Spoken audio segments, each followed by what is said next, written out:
I never know what exactly I'm gonna do, and it always changes in the process. I'm just an intuitive artist. It just goes however what I've done leads me to next. I don't always know. When I see something that I do that I like, I go with it, and then if I don't, I pull it out and, start all over, and it's just playtime, really.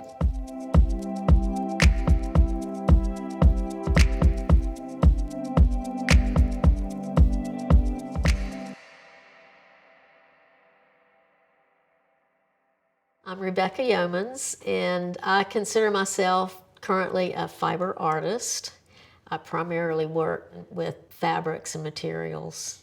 My current work starts with contact botanical print, which is the process of taking plant material that you forage and putting it out on fabric or paper and printing it with heat, moisture, and pressure, and then opening it up to see what Mother Nature gave you. I essentially get up in the morning and I go out and gather leaves.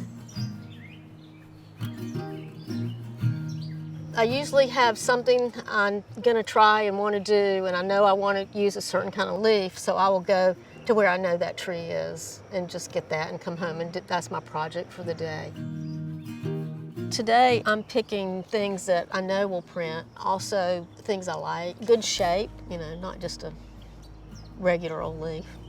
These are Japanese maples, and I know because I've used them a lot that they print really well. And so we're gonna do these on paper today when we take them back to the studio. And I'm just gonna get a few because that's all we need. And I try to be discreet about where I pick them, so I don't cut off a big hunk of somebody's beautiful tree. So I am very careful to not pick too many things from one tree because I don't want to harm the tree, and I don't take more than I need. She's got a lot of Japanese maples, and I'm going to get a little one of each one. Some of them are feathery, some of them are green, some of them are purple, and I like variety. I have favorite plants. I've done a lot of testing since I've been doing this, and I just have become intrigued with several that always give good results and have a lot of variety. And the first one would be muscadine vines. I love anything that's viney. This is the way I love them, when they have all these tendrils and stuff. I will do scarves and pieces with this stuff all the time. But I'm not doing it today, so I'm not going to pick it. I put my boots on and I'm going in.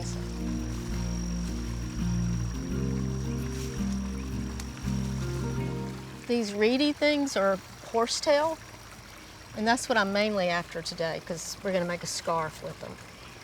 After hurricanes, I have gone out when people have cleaned up their yard and taken walks and gotten stuff out of their pile of trash. And after hurricanes, I have driven around to all my favorite trees that I select leaves from just to make sure they're still there because they become my friends, really.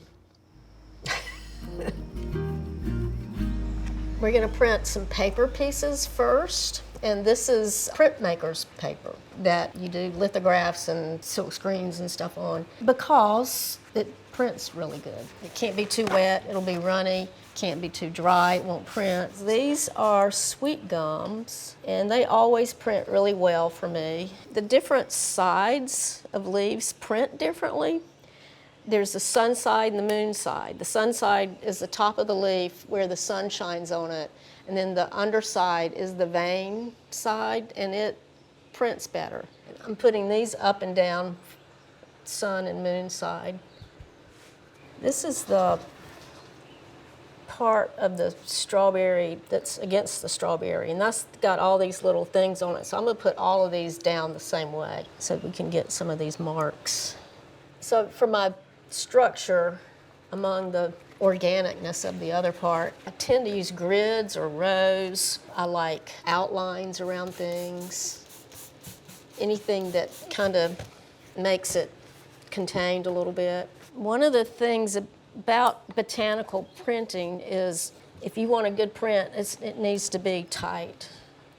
So when you roll something on a pole or if you do this, If it's loose, you're going to get more watery, watercolory. If you want a good crisp print, it needs to be tight.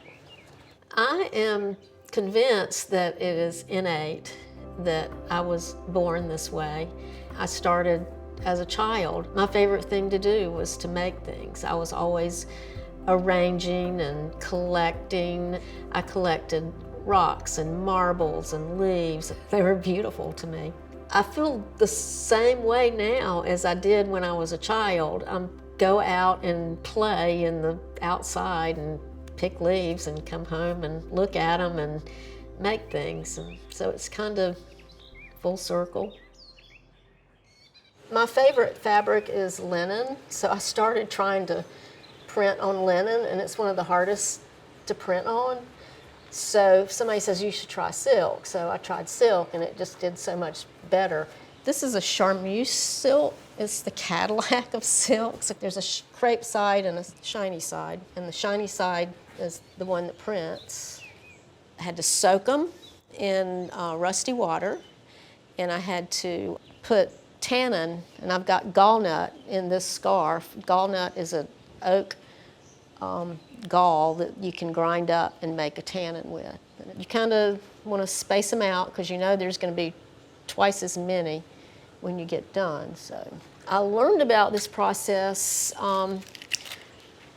about 7 years ago from a lady that lives in South Carolina. And so we paid her to come up here for a 3-day weekend workshop. And there were about 10 of us in the class. I took to the process immediately. I like everything about it. I like going out and foraging. I like experimenting. I like opening it up and having a surprise. I even like to iron now. It's so fun to iron and see all the detail. All right, here we go. And see, everything changes, so you really don't know what you're going to get. I mean, these things are moving. See where this is raised up? There's going to be no print there. You're going to get a print here, and then you're going to get, so it's, the flatter you can get it, the more of a solid scarf you're going to have. It needs to cook for approximately 2 hours. I usually do it for 2 hours. Sometimes I take it out a little early because I'm anxious, but all right, it's ready. And we're going to put it in the pot. It'll be in there about 1.5 hours to 2 hours.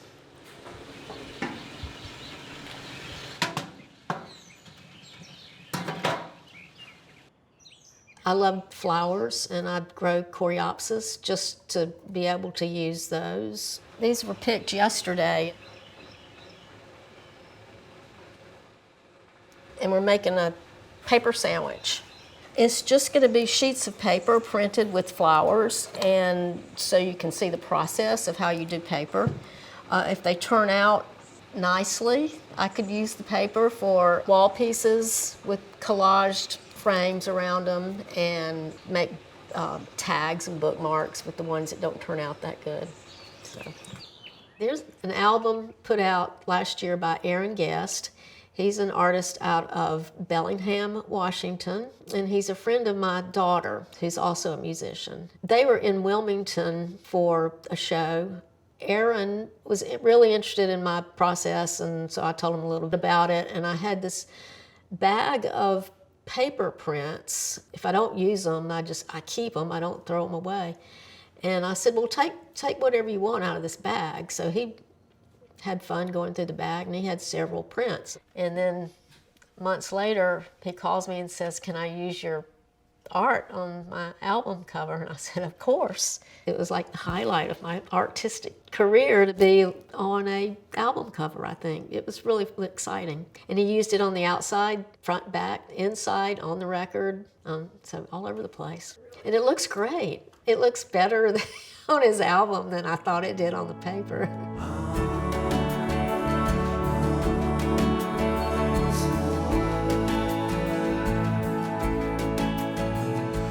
The big reveal.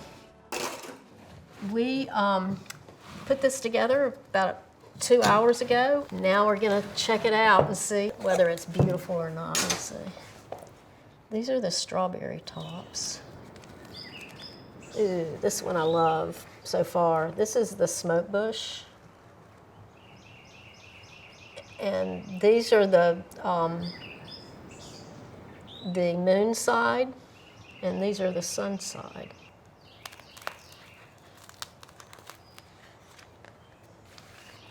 This is the sweet gum. This is a bundle.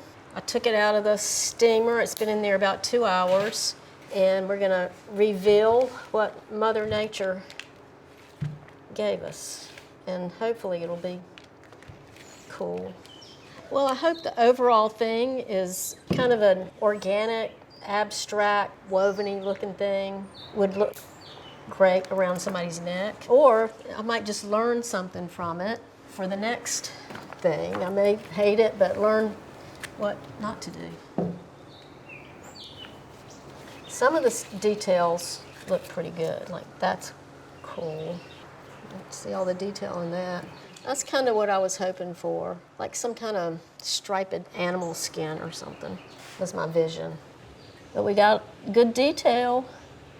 I don't know that I would use this for anything, but you can see the detail in the flowers. Lots of possibilities with this flower to me.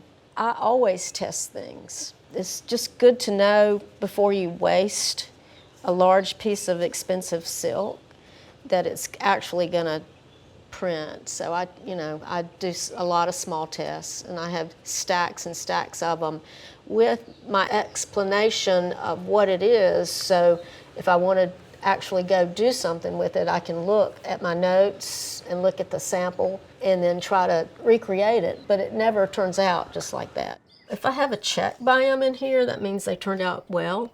The best thing about them is if I go back and look at the stars and the checks, I can just see one that turned out really well, and I can maybe want to try something like it. When you don't have a plan, you get the surprises, and sometimes you get disappointments, but that's the fun of it. That's what makes you keep coming back and doing it. You never know what's going to happen, and sometimes you're wowed, sometimes you're just like, ugh, So, but it's the way I work anyway. Is like I kind of just wing it and see what happens. And I do the same thing with my stitching. It's the slow part of the process. I hand stitch everything. I start with French knots. I just put French knots, wherever there's a spot, I'll put a French knot. I like to stitch into the negative spaces. I have a adversity to very precise, neat, grandmotherly stitching. I try to stitch loosey-goosey. I'm trying to be myself and unique and do something different that nobody else does. Becky had already found the center of the piece and the center of the frame, so that gave us a good reference point to start from. What I did for this is I built the stretcher. I run the staple gun. This is Tom. He's my second pair of hands, and he helps me in so many ways. I'm also her husband. I couldn't do what I do without him. Anything I ask, he tries to help, so he's awesome. He's always got the perfect tool that I need for any of my projects, and he figures out the math. He's like... I'm her enabler. I call on him quite often. Sometimes we get it all the way done, and I look at it and I said, it's crooked. No, it's got to come off. The whole thing's got to come off. It's part of the process. This is an inexact science, very sort of organic. Sometimes you're working with a lot of different fabrics on one piece, and they all sort of stretch at different rates. So you have to sort of reach a happy medium. All of my pieces are kind of cattywampus. They're never square, they're never perfect. And so I just kind of get them as even possible on the borders, so it looks like they're centered on the page or whatever. After it's stretched and presented to go on the wall, I take it to Art and Bloom. It's been wonderful because they do a lot of stuff I could care less about doing, like promotion and sales and stuff, and I feel very fortunate to be there. You know, I'm always working towards something. The thing that does challenge me about my art is sometimes I worry that it has no meaning, like there's not a social statement or a political statement or a personal statement, although I do think they're personal because I'm making them. But I've decided that I think what my work is about is making a statement that I am trying to be a good steward of the environment and try to make some sort of beauty where people can see how much we need this in our life and we need to take care of the planet. The beauty aspect of it, I think, you know, there's a lot of darkness in the world, and the art doesn't need to always be about that. It can just be about something beautiful, and that's what I think I'm trying to do.